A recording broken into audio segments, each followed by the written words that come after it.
In the beginning there was nothing but darkness. Then God spoke, and with his words he created everything. "Let there be light," God said. And suddenly, light filled the emptiness. He separated the light from the darkness, calling the light day and the darkness night. On the second day, God created a vast expanse above the waters, separating the waters above from the waters below. This expanse he called sky. The world was beginning to take shape. Then, on the third day, God gathered the waters below the sky into one place, revealing dry ground. He named the dry ground land and the gathered waters seas. But God wasn't finished.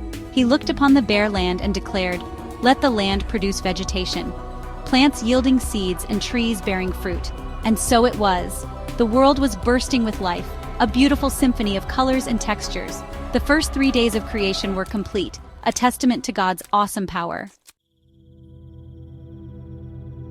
On the fourth day, God turned his attention to the heavens.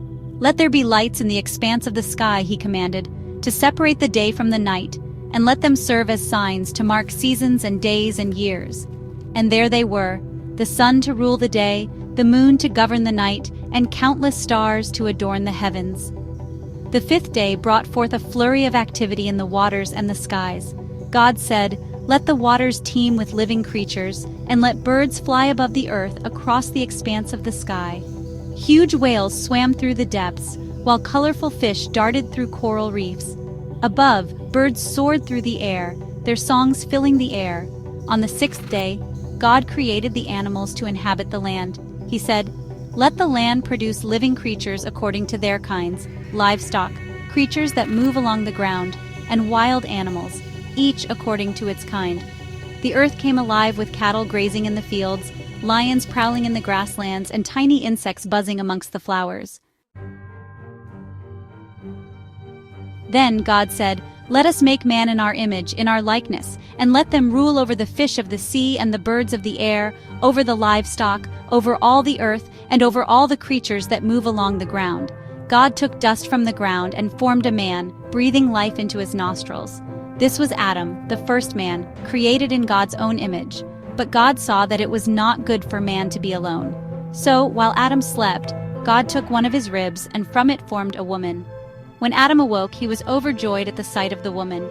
"This is now bone of my bones and flesh of my flesh. She shall be called woman, for she was taken out of man," he declared. And so, God created woman Eve as a companion and helper for Adam.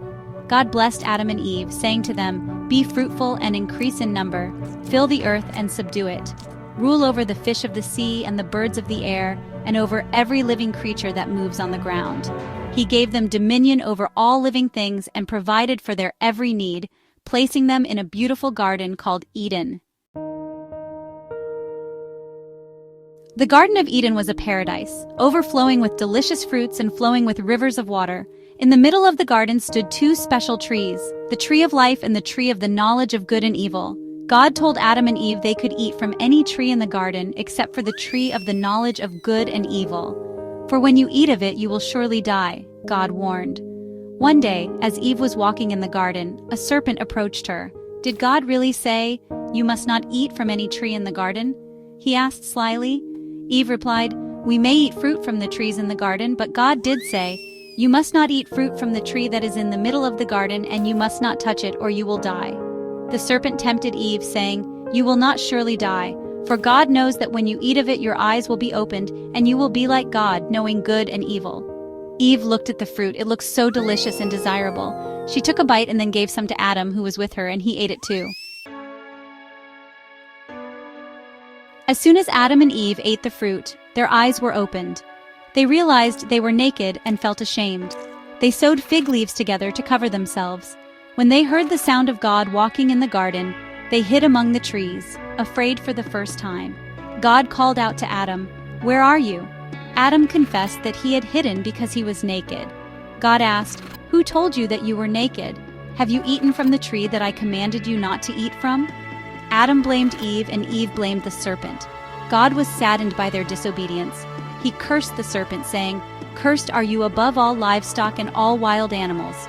You will crawl on your belly and you will eat dust all the days of your life." To the woman he said, "I will greatly increase your pain in childbearing. With pain you will give birth to children. Your desire will be for your husband, and he will rule over you." And to Adam he said, "Cursed is the ground because of you.